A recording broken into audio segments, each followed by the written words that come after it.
First, let's look at what is the main cause of relationship arguments. Depending on the pair, the causes of relationship conflicts can vary considerably, and sometimes it may appear that there is no cause at all.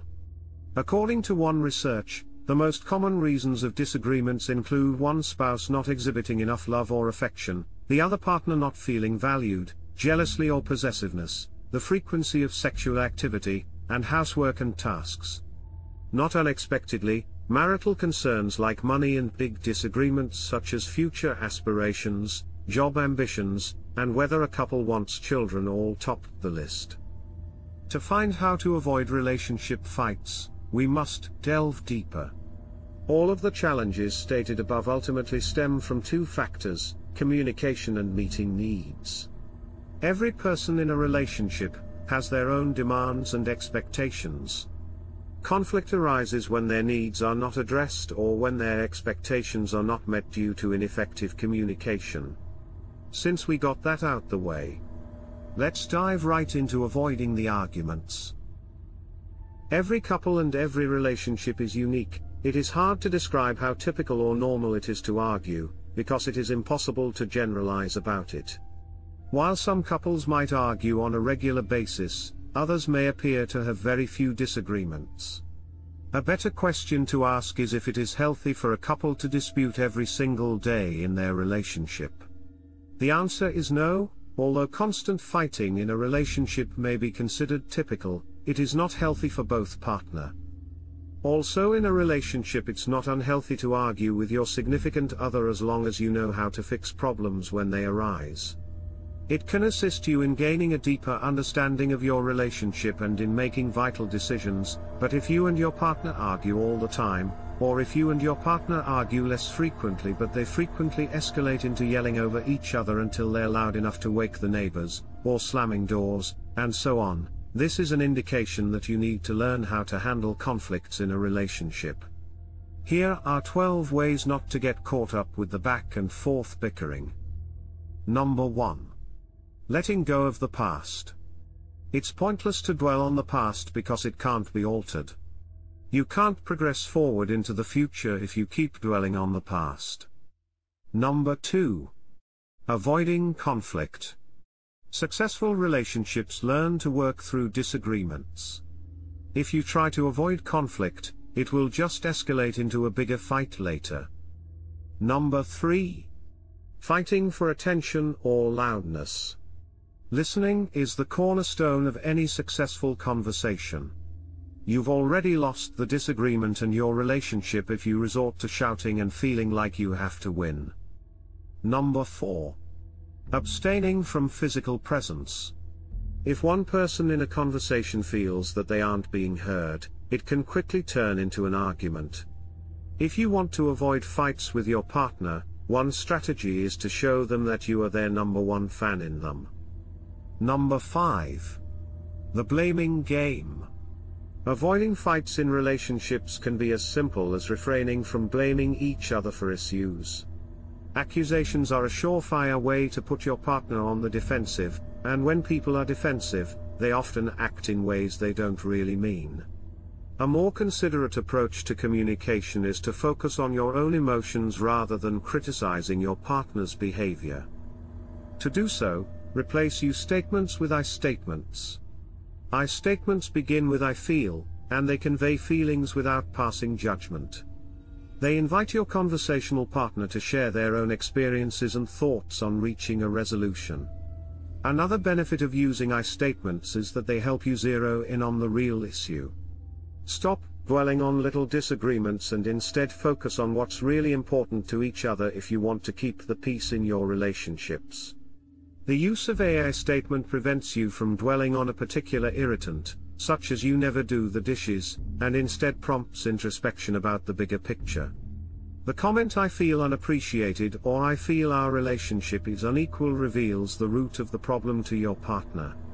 By doing so, you can turn the disagreement into a chance to learn more about one another and strengthen your bond via mutual understanding. Number 6. Your voice tone. Because of its overuse, the phrase "it's not what you say, but how you say it" has become boring. To be fair, Though, that is true. The tone of your voice accounts for 38% of how someone interprets your message, so if you want to know how to avoid disagreements in your relationship, start there. When you strike the perfect tone in the way you say something, your discussion partner will feel more comfortable opening up to you. The conversation can be ended quickly, but using the wrong tone shuts down the conversation and turns it into an argument. That is why you know how to approach your partner the right way. If not, your partner may become defensive not only because of what you say but also because of how you say it. Make sure you are not angry, sarcastic, or frustrated when you make your I statement or initiate conversation with your partner. Maintain a regular speaking rate and volume. Don't stop talking entirely, but do pause between thoughts to give your conversation partner a chance to catch up. If you want to prevent an argument in your relationship, try starting a conversation on a neutral topic. Number 7. Hearing your significant other out. Listening makes up about 45% of the time we spend communicating, but sometimes we aren't very good at it, especially with the people we are most intimately connected to. After a long day at work, you've probably already spent a significant amount of time listening. By the time you get home you already burn out as it is, so now you don't need to do it again. Or, perhaps you've spent the entire day thinking of significant things to share with your partner, and as a result, you don't allow much room for them to share what's on their mind. If you understand how to harness the power of attentive listening, you'll discover how to keep your relationships conflict-free. Number 8. Avoid distractions. Put an end to the television show or podcast, put down the phone, and concentrate on your companion instead.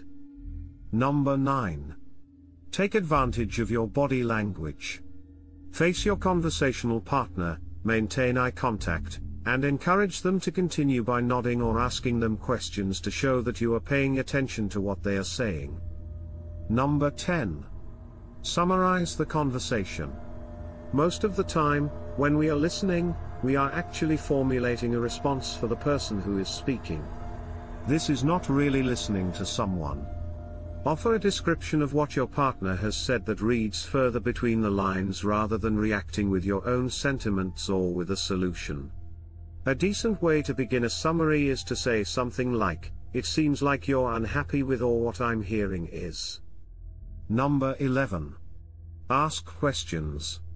Do not make the assumption that you know where the tale or thinking is headed, and do not use your own experiences to demonstrate that you understand it.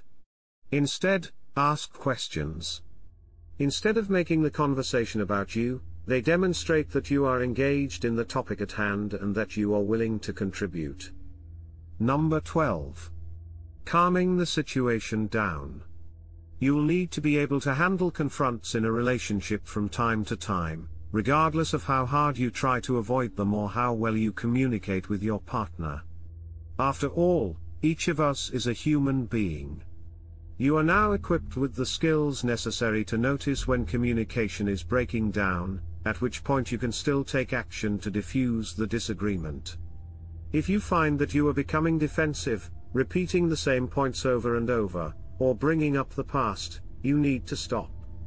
Take a moment to compose yourself, then begin again with a I statement. You can even say, "Okay, let's start over and begin again," or you can ask your partner to begin again and say, "Okay, let's start over."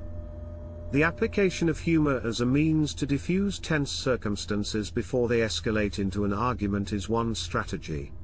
This strategy is particularly useful in resolving minor disagreements that arise frequently, such as the age-old debate about when to put the toilet seat down, for instance. Have some fun with it and move on rather than getting caught up in petty arguments that won't get you anywhere except waste your time.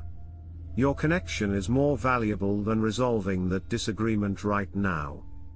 These tactics are effective whether you're seeking for ways to prevent a relationship from constantly bickering with one another or to diffuse infrequent conflicts between the two of you.